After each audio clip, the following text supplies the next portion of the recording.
I called him 3 times, straight to voicemail. Then I opened the messages. This number has been blocked.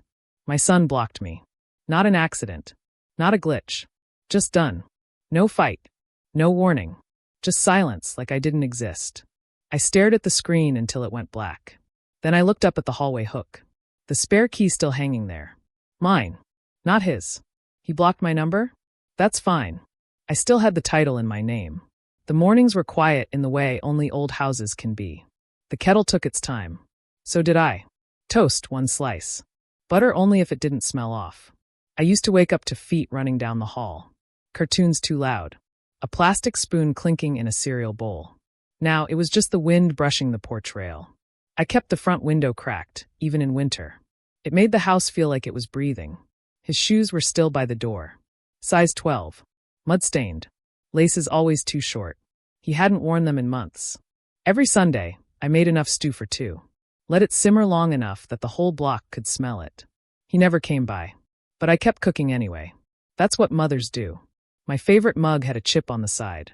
He gave it to me in 7th grade. Best mom ever, scribbled in a color already faded. I still used it, even when it burned my lip. The walls of this house held 32 years of whispers. Some angry, some soft. Most of them mine. I never raised my voice. Not once. Even when he came home drunk at 17. Even when he told me I didn't get it and slammed the door. I just sat at the edge of the couch, hands folded, waiting. That was my rebellion, staying soft. I ironed his shirts even after he moved out.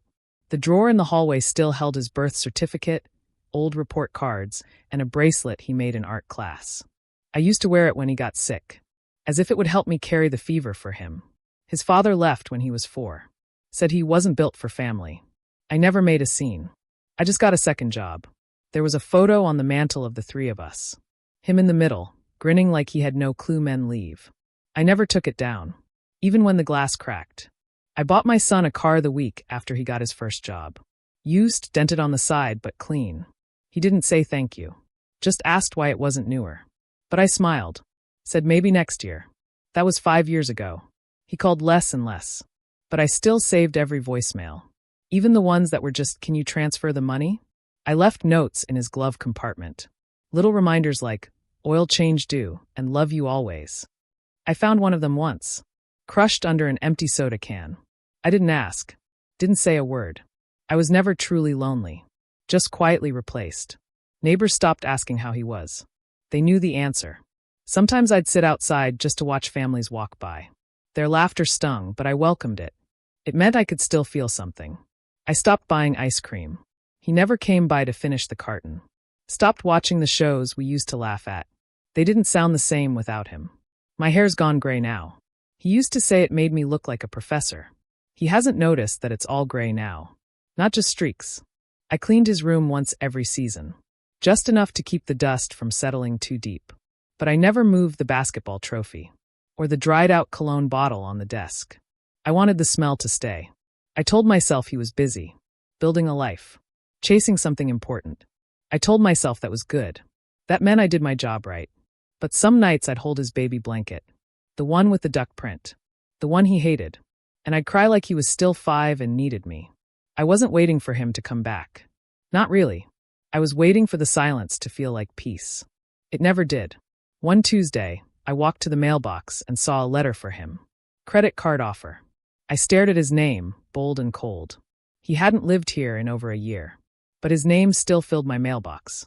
Like a ghost I kept letting in. I went inside. Folded laundry that wasn't mine. Cooked dinner I wouldn't eat. The house wasn't empty. Just full of things that no longer belonged to anyone. Including me. That was my peace. Not loud. Not comforting. Just quiet. And just enough to hold me together. Until the silence broke. And he blocked my number. And I remembered. The car wasn't his. It was mine. It was a Thursday. The kind of day you forget while you're still living it. Gray sky, slow rain. I was folding towels that weren't mine anymore. I hadn't heard from him in weeks. No calls. No messages. But I'd gotten used to that. Until I opened my banking app. Just routine. Just checking. Then I saw it, $237.89, spent at an auto shop 3 towns over. Same card. Same account. My name on the statement. His tires. His tune-up. I hadn't given him permission. I hadn't even heard the car start lately. My heart didn't race. My hands didn't shake. I just sat there, thumb hovering over his name. Pressed call. Straight to voicemail. Tried again. Again. Then I sent a message. Can we talk? Blue bubble. No response. I waited. 10 minutes. An hour. Nothing. Something in my chest went still. I opened his old Instagram account. He rarely posted. Maybe once a season. But there it was, fresh, loud, and glowing on my screen. A picture of him, smiling behind the wheel. Driver's side window down, sunglasses on, hair messy like he liked it. The caption, finally free. No strings. No guilt. No mention of me. Not even a thank you. Just freedom. From what? From me? I stared at the photo until the brightness hurt my eyes. I zoomed in. Passenger seat, empty. Back seat, tangled hoodie, fast food bag, something small tucked in the side pocket. My breath caught. A glove. Faded blue. The one I stitched together after he tore it biking in high school. Still had the tiny yellow patch I embroidered when he wouldn't let it go. I'd slipped it into the glove box that winter. Said, keep it close. Just in case you ever need warmth. He never said a word. But he never took it out either. It was still there. Quiet. Like me. I locked my phone. Held it in my lap. The room was silent. But everything inside me was screaming. He hadn't forgotten me. He just chose to erase me. Not out of anger. Not even pain. Just inconvenience. I was too much weight in his back seat. Too much noise in his rear view. That's what hurt most. Not that he didn't need me. But that he wanted it known. Publicly. Finally free. Like I'd chained him down. Like love was something to escape. The air felt heavier than it should have. The windows fogged up, though nothing was cooking. I stood up slowly. My knees stiff from stillness. Walked to the front door. Opened it. Stared at the rain falling straight down. I'd bought that car. Not because he asked. Because I believed in giving him more than I ever had. Because I wanted him to move forward. Just not away. But he had. With pride. And without looking back. I walked outside barefoot. Let the cold porch planks sting my feet. The wind lifted my nightgown slightly, like it wanted to carry me somewhere else. I looked at the driveway. Empty. His car had been gone for days. But tonight it looked gone. Not coming back. The glove. The glove stayed with him longer than I did. I walked back inside. The lights buzzed overhead. I didn't turn them off. Just sat down. Back straight. Hands on my lap. Breathing. Like I was preparing for something. Like grief had an appointment, and I needed to be ready. There was nothing to say. Not yet. Just silence. And one undeniable truth. He'd blocked me. Spent my money. Posted a goodbye I was never meant to read. But he left something behind. Not the glove. Not the keys. Something else. A permission I didn't know I had. I stood up again. Walked to the wall hook by the kitchen. The spare key hung there. Still. Quietly. Waiting. And in that moment I knew. I may not have been invited into his freedom. But I was still holding the door. It didn't happen all at once. No storm. No slam. Just a series of small silences that got louder over time. The first time he called me, yeah, instead of mom. I laughed. Brushed it off. Said maybe he was just tired. But it kept happening. Yeah, whatever. Can I get the car? I told myself he was growing up. That's what they say, don't they? Boys pull away. Men need space. I gave him space. But he kept moving farther. One night, he came over for dinner. Didn't take off his shoes. Didn't greet me. Just dropped his backpack, grabbed a plate, and scrolled through his phone while I poured his soup. I asked about work. He shrugged. Said, fine. That was it. Fine. Not. Guess what, Mom? Not. It's hard, but I'm learning. Just fine. Like I was the mailman, not the woman who carried him through every fever and every storm. I used to keep his favorite drink in the fridge, lemon iced tea, 2 sugars. Now it sat untouched. He preferred the canned kind now. Bigger. Colder. Labeled. Just like him. I sent him a message once. A video of a dog we used to laugh at. No reply. Just liked it 3 days later. I excused it. Maybe he was driving. Maybe he meant to write back. Maybe. I remember the birthday dinner. He was 24. I made lasagna. Real mozzarella. Basil fresh from my garden. He showed up an hour late. Wore cologne too strong. Eyes red like he hadn't slept. He picked at the food. Said, I'm trying to cut back on carbs. Then left before the candles were lit. He didn't open my gift. It sat in the chair for weeks. Then disappeared one day. I never asked what he did with it. Didn't want to know. The card I wrote, 4 paragraphs of pride and memory. I found it torn under the couch. Folded too many times. Unread. Still, I told myself. He's tired. He's young. He'll come around. I kept saying that like a prayer. Or a lie. There were flashbacks that betrayed me. Moments that made me hope. Like when he broke his arm at 10. I slept on the floor by his bed for 2 weeks, just to be near if he needed help. He used to call for me in the middle of the night. Mom, like a whisper between fear and faith. Or when he got rejected from his first college. He cried into my shoulder. Said, I'm not enough. I told him, you're more than enough. They just couldn't see it. Now I wondered, had I said that too many times? Had I filled him so full of love he forgot to return any of it? He used to bring me small things. A rock from the park. A sticker he thought I'd laugh at. Now he brought me bills. Car trouble. Excuses. His words weren't cruel. Just clipped. As if kindness took too long. The last time he borrowed the car, he left the seat pushed back too far. Crumbs in the cup holder. The glove, my glove, was gone. Not a word about it. Not even a thank you. I didn't scold him. Didn't ask for gas money. Just smiled. Said, drive safe. He nodded. Didn't even look up. It's strange how distance doesn't start in miles. It starts in the eyes. In the pause before answering. In the way someone stops asking how you're doing. The texts became shorter. Then less frequent. Then only when he needed something. Can you send it by Friday? Need it for rent. No time to talk. Busy. But I replied. Every time. Even with nothing but a heart emoji. I just wanted him to know I was there. Still on the other end. Still holding the line. Then came the day he said, you wouldn't understand. Things are different now. Different. As if love had an expiration date. As if mothers couldn't evolve. As if we stopped being human once they stopped needing help with homework. He returned a gift I sent for Christmas. Shoes in the wrong size. He didn't even unwrap them. Just dropped them off on my porch in a brown bag. Didn't knock. Didn't say a word. The tag was still on. To my boy, who walks strong wherever he goes. I kept the bag in the back closet. Not because I needed it. Because I needed the reminder. The reminder that sometimes we teach people how to treat us by how gently we let them hurt us. I gave him too much space. Excused too many sighs. Forgave every withdrawal. Until one day I looked up and realized I'd been standing alone at the train station. For a train that already left. And he didn't even wave goodbye. It started with a silence I couldn't explain. Not the usual distance. Something deeper. I had a casserole in the oven. Chicken, rice, cream of mushroom, his favorite. I texted him at noon. Dinner at 6 if you're free. No reply. I checked twice to make sure it sent. It had. At 6:15, I lit the candles anyway. Just in case. Put the food on warm. Just in case. Poured him water. Ice melted by 7. I sat there until 8. Watching the driveway. Listening for music. Nothing. The silence wasn't quiet anymore. It buzzed. It scratched the walls. It grew teeth.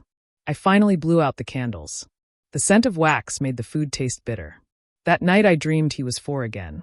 Running barefoot through the house. Laughing, a foam sword in hand. A pillow tied around his chest like armor. Protect Mama, he used to say. Over and over. Like it meant something. I woke up to an ache in my chest. An emptiness I couldn't stretch away. I went to his old room. The window was cracked. The curtains still smelled like his cologne. I sat on his bed. Fingers trailing over the stitching in the comforter. There was a rip in the seam. Probably from that last time he came home drunk. The night he cried and said, I don't know who I am anymore. I held his face that night. Told him, you're mine. That's who you are. He'd fallen asleep in my lap. Now the same pillow had dust on it. The lamp bulb had blown. And the once blue blanket had turned a dull gray. I opened his drawer. Looking for something, anything. Proof he'd left a piece of himself behind. And there it was. The bracelet. Plastic beads, strung together with weak elastic. Red, green, blue, one bead missing. It spelled, MOM-Red Heart. He made it in 2nd grade. Tied it so tight it snapped after 2 weeks. I'd kept it in a box ever since. But now it sat loose in the drawer. Untouched. I picked it up. Held it to the light. The little heart charm had a crack down the middle. I sat there, just breathing. No tears. Not yet. Just a stillness I couldn't move through. The next morning, I opened the front door. The car was in the driveway. But it wasn't parked right. The bumper was crooked. The front light was cracked. I walked toward it slowly. Opened the passenger door. Fast food wrappers. Empty bottles. A hoodie that didn't belong to him. A receipt for alcohol. More than he could afford. And on the floor, the glove. My glove. The one I stitched. Crumpled. Stained. Torn at the thumb.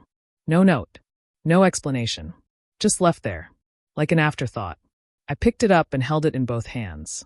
Soft fabric. Soaked in cold. No longer something he needed. That's when the tears came. Not loud. Not fast. Just steady. Have you ever remembered something small? Just when everything felt like it was falling apart. That glove had taken me 2 hours to repair. Tiny stitches. Yellow thread. I'd sat by the fire, humming to myself. I told him. Now it's stronger than before. And he'd smiled. Like us. But we weren't stronger. We were broken. And he'd left the proof right there in the dirt. I went inside. Poured myself a cup of tea. Didn't drink it. Just watched the steam rise and disappear. I picked up the phone. Typed a message. Deleted it. Typed another. Deleted again. There was nothing left to say. That he would care to hear. I took the bracelet. Set it on the counter. Right beside the glove. 2 pieces of a boy I used to know. 2 things I thought meant something. I stood there, staring at them. Longer than I cared to admit. Then one word came to me.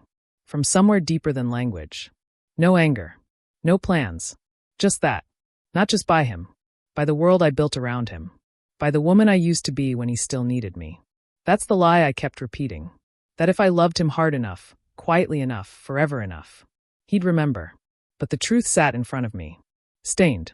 Crumpled. Cracked. He didn't just leave. He dropped me on the floor and walked away. And now I was finally ready to stand back up.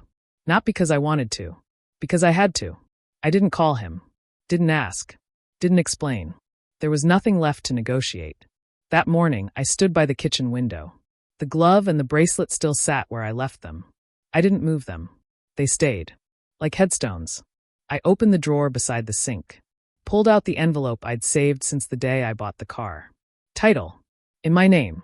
My handwriting. My sacrifice. I called the insurance company. Told them to remove him from the policy. Told them the car wasn't to be driven until further notice. They didn't ask why. I was grateful. Then I called the bank. Canceled the card he'd used for the tune-up. Set up a new one, in my name only. The woman on the line asked if I wanted to file it as fraud. No, I said. He just forgot who paid for the gas. I drove to the DMV. Stood in line behind a boy no older than he was when I taught him to drive. He had his mother with him. She held his papers. He didn't even look at her. I watched them. Let the ache bloom, then settle. When it was my turn, I transferred the title back into my locked file. Signed nothing over. Stamped it with my initials. Quietly.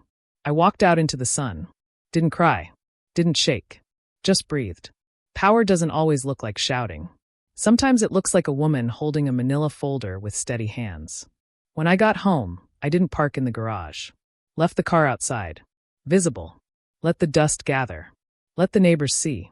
Let him see. He didn't come by. Not that day. Not the next. But I knew he would. The car was his convenience. His ride to freedom. He'd notice when it didn't move. And I would be ready. Not with a fight. With silence.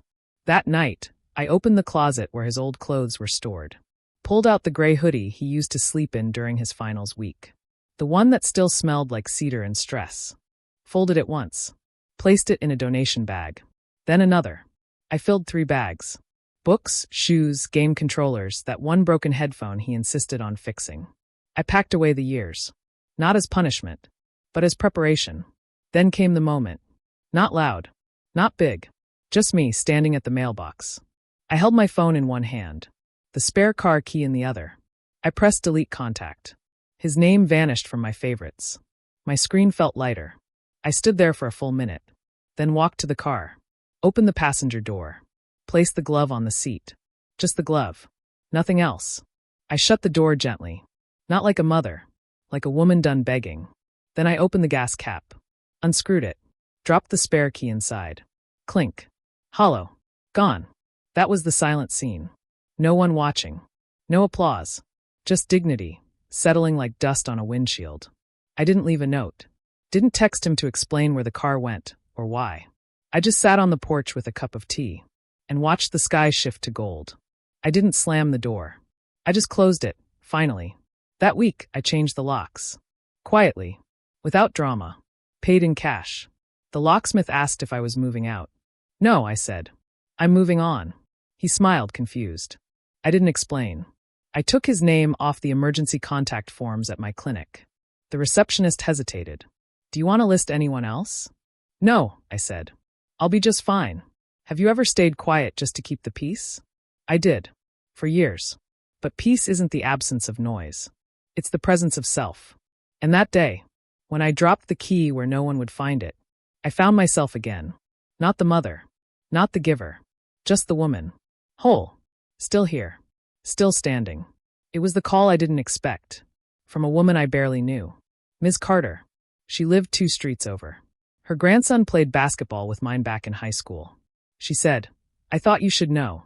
I saw something strange. Strange wasn't a word I was afraid of. Not anymore. She told me she'd overheard a conversation. My son. At a housewarming. Telling people he didn't really have parents around anymore. Said he grew up on his own. My name never came up. Not once. She said it gently, like she was placing a broken vase back into my hands. I thanked her, then sat down on the back porch. Under the wind chimes, he gave me one Mother's Day. They never rang quite right. I stayed out there until the sun touched the edge of the garden. Didn't cry. Didn't move. He didn't just forget me. He rewrote me. Erased the sacrifices. Deleted the nights. Skipped the decades. Like I was a rumor. He outgrew. Later that night, I opened the hall closet. Pulled out the old safe we used to keep legal papers in. Inside, photos. Contracts. A drawing he made in 1st grade of me and Mommy and our car. I smiled at that one. The car looked like a fish. My legs were longer than the tree beside us. Under the papers, an envelope. Unmarked. Old. Faintly creased. I opened it carefully. It was the letter I wrote him the day he turned 18. I meant to give it to him before college. Never did. It said things like, I hope the world is kind to you. I hope you remember where home is. I hope you know you were never a burden. I forgot I wrote that line. Never a burden. Funny how we keep telling our children that, even when they become one. At the bottom of the envelope, a photo. Him at 12, holding the glove. Grinning, gap-toothed, sun in his hair. He used to love that glove. Back when a patch of yellow thread meant everything. I sat with that photo for a long time. Hands still. Heart loud. Then I stood. Went out to the trash bin to throw away last week's mail. And I saw it. Crumpled. Half-soaked. Face down. The glove. Tossed. Not by accident. Not misplaced. Deliberately thrown out. Like the last thread connecting us. I didn't pick it up. Just looked at it. Like it was a body I couldn't bury. Have you ever seen something you made? With love. End up where no one even bothered to cover it? That was the glove. And that was me. I walked inside. Sat at the table. Tried to remember when the shift started. Maybe it was when he got his first job and stopped telling me what time he'd be home. Or maybe when he stopped hugging me goodbye. Or maybe it was always coming. And I just loved loud enough to muffle the warning. I opened my emails. Started clearing out old messages. That's when I found it. A forwarded message from my sister. An online listing. A car ad. For sale. 2010 Honda Civic. Excellent condition. Title pending. Owner unreachable. The photo was blurry. But I recognized it. The bumper crack. The parking sticker. The seat. He had tried to sell it. Tried to sell the car. My car. The one still in my name. The one I pulled the title for 2 weeks ago. He posted it with a note. Trying to get rid of this old baggage. Baggage. That's what I was now. A vehicle he no longer wanted to be attached to. I felt the betrayal in my spine. Like a slow crack running through something I thought was solid. It wasn't about the money. Or the title. It was the attempt. The intent. He knew it wasn't his to sell. But he tried anyway. As if I wouldn't notice. As if I didn't matter. I printed the ad. Folded it in half. Slipped it into the same envelope as the bracelet and the photo. I needed to remember. Not because I wanted revenge. But because erasure doesn't work on the one who remembers everything. That night, I stood in front of the mirror, looked at my face, my eyes, the gray in my hair. Then I whispered to my own reflection. They didn't just forget me. They erased me. But I was still here, still breathing, still sacred. And maybe that was enough. To begin again. It started with a drawer. The one in the hallway. The one filled with expired coupons, old receipts, keys that no longer matched any lock. I opened it and emptied it, piece by piece. It felt small, but it wasn't. I didn't rage, didn't scream. I just cleared space. Because this time, I wasn't cleaning. I was choosing. I picked up the photo, him at 12 with the glove, and placed it in a wooden box. Not to forget, just to stop clinging. I slipped in the letter I'd written for his 18th birthday. Folded it slowly. Tied the box with twine. Marked it quietly, mine once. Not anymore. Then I donated the car. No ceremony. No announcement. I called a shelter for women starting over. Told them I had a working vehicle, clean title, no payment expected. The woman on the line paused. Then asked gently, "Are you sure?" I said, "Yes." Because I was. I dropped off the keys at the center the next morning. Didn't wait for thanks. Didn't leave my name. Just signed the paper. Stepped back. Watched it disappear down the hill with a different driver. The glove? I didn't give that away. I planted it. Deep in the garden. Soft fabric buried under fresh soil. Like compost. Like memory returning to earth. I covered it with sunflower seeds. Watered the ground with rain from a tin pail. Not because I thought it would grow, but because I needed it to rest. I sat on the porch afterward. Watched the clouds move slow across the morning. Didn't think about him. Didn't wonder if he'd notice the car missing. Didn't imagine what he'd say. Somewhere between the soil and the silence, I stopped hoping he'd return. I started hoping I would. That night, I pulled out the baby blanket. The duck print one he used to kick off in the middle of the night. The one I used to tuck around his legs so carefully. I gave it to my neighbor. Her daughter just had a boy. Red cheeks. Tiny fists. The kind of baby that reminds you of mornings you thought were gone. I handed her the blanket and said, "It's warm. And still full of love." She smiled. Didn't ask for a story. She didn't need one. Some gifts don't need a backstory. They just need a second life. I walked home with empty hands. But somehow they felt full. The next morning, I did something I hadn't done in years. I stitched a new glove. Same pattern. Same thread. But this time, no initials. No yellow patch. Just mine. It wasn't for warmth. It was for proof. That I could still make something with care. Even after the one I made everything for. Walked away. I hung it on the garden gate. Let it sway in the wind. A new symbol. No longer his. No longer me, begging to be remembered. Just a glove. Just grace. The old bracelet? I left it on a bench in town. Somewhere someone might find it. Let a stranger decide its worth. Let it be loved again or not at all. Either way, it wasn't mine to carry anymore. The house changed, too. I moved the chair in the living room. Took down the photo of us three from the mantel. Hung up a painting instead. One I made myself years ago. Before motherhood swallowed my name. It was blue and gray and strange. Like the sea before a storm. Like me. And I liked it. For the first time in a long time. My space felt like it belonged to the woman who paid for it. Not the boy she raised. Would you have walked away? Or taken everything back? I used to think strength was about holding on. Keeping the light on. Leaving the door unlocked. But now I know. Sometimes strength is handing over the keys. And planting something beautiful in the empty lot. I didn't do it to be noble. Or to teach him a lesson. I did it because peace doesn't come from being right. It comes from being done. And I was. It was nearly dusk when I heard the knock. Not loud. Not rushed. Just 3 soft taps against wood, like maybe he wasn't sure he should be there at all. I knew it was him. Mothers know. I didn't rush to the door. I finished my tea first. Set the cup down. Wiped the table clean. Then opened it. There he was. Hair longer. Eyes tired. No car in the driveway. Just him. And a hollow kind of silence wrapped around his shoulders. He opened his mouth like he wanted to say something. But the words didn't come. I didn't know if you'd answer, he said. I didn't answer that either. Just stepped aside. Let him walk in. The house looked different. He noticed. He scanned the room like a stranger. Like he was searching for something familiar and didn't find it. The painting hung above the fireplace now. Blue and stormy in mine. The family photo was gone. replaced with quiet light. He stood awkwardly near the window. Didn't sit. I heard about the car, he said after a while. You gave it away?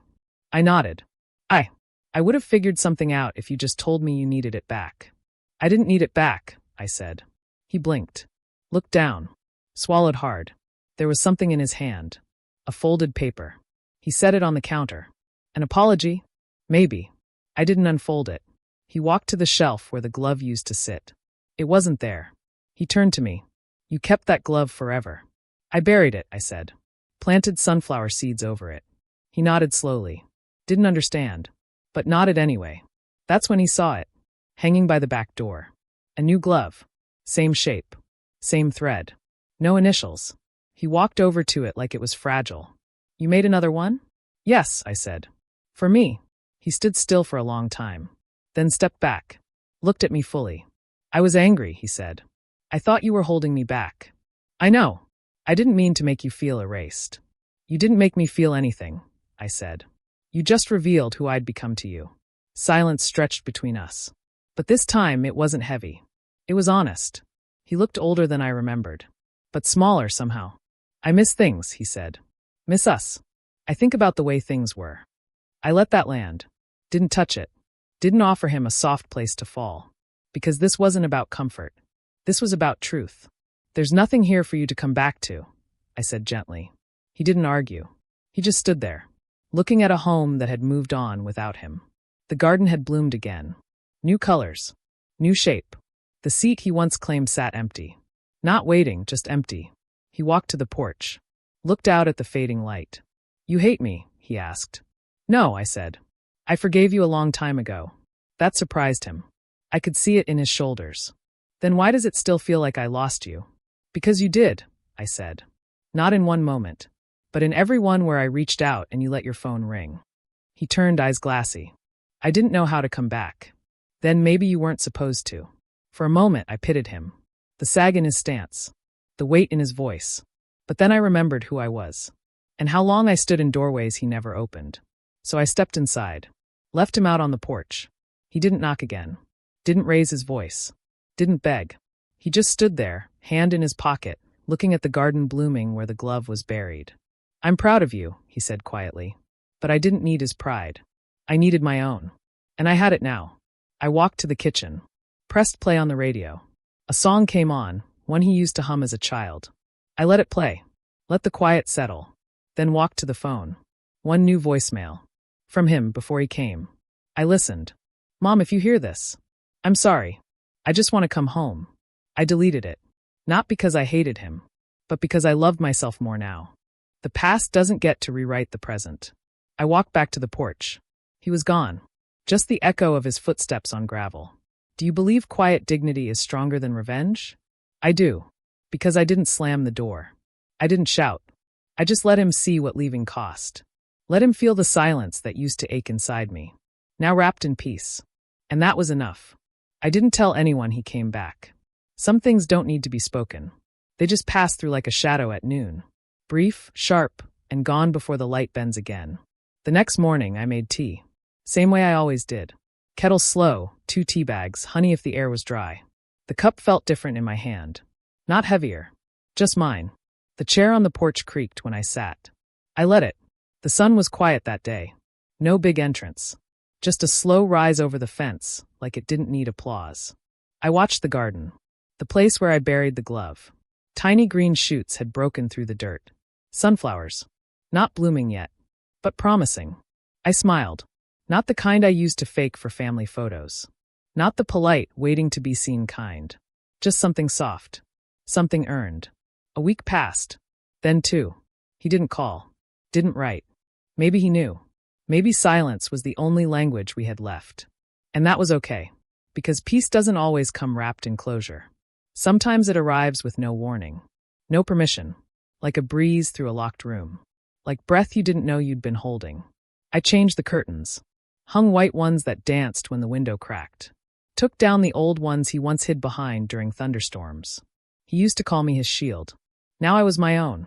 I planted lavender near the porch. The scent stayed in my clothes, in my hair. Even in sleep, I carried softness. One morning, I opened the cedar box. The one with his photo, the birthday letter, the bracelet. I took out the letter. Read it one last time. I hope the world is kind to you. I hope you remember where home is. I hope you know you were never a burden. Then I folded it again. Lit a match. Watched it burn slow in the garden soil. The smoke curled like a ribbon. No anger. No regret. Just release. Some roots don't belong in the earth anymore. Some bonds only grow if they're let go. I sat back in the chair. Held my tea close. A small boy passed by with his mother. She looked tired. He looked free. She smiled at me. I smiled back. That was enough. A week later, I got a letter in the mail. No return address. His handwriting. I didn't open it. Not out of spite. Out of knowing. Knowing that whatever it said, it wasn't mine to carry anymore. I tucked it into the cedar box. Closed the lid. Walked it out to the river. The same river we picnicked near when he was 8. The one where he lost his shoe and laughed so hard I nearly cried. I stood on the rocks. Waited until the breeze picked up. Then I opened the lid. Dropped the whole box in. It floated for a second. Then turned. Then sank. Not fast. Not dramatic. Just gone. Like grief that no longer needed a witness. I watched until the ripples stilled. Then walked back home barefoot. Feeling every pebble. Every root. Every choice underfoot. That night, I stitched one last thing. A small square of fabric. Lavender thread. No initials. No message. Just a symbol. A door. Not locked. Not open. Just closed. With the key nowhere in sight. I hung it beside the new glove. A quiet pairing. 2 hands that didn't belong to anyone anymore. I made dinner for one. Set the table with care. Cloth napkin. Candle. Real silver. Not for a guest. For myself. The music played low. Instrumental, no lyrics. I didn't need words. Not anymore. After I ate, I sat on the porch. Watched the sky melt into blue. I thought of him once. Then let the thought pass like weather. Not all love needs to last to be real. Sometimes it lives. Sometimes it leaves. And sometimes, it becomes the soil where something new grows. Something just for you. The garden rustled. Lavender swayed. Sunflowers leaned toward the stars. And I realized, I was never the echo. I was the voice they tried to silence. The key I never gave became the one that freed me.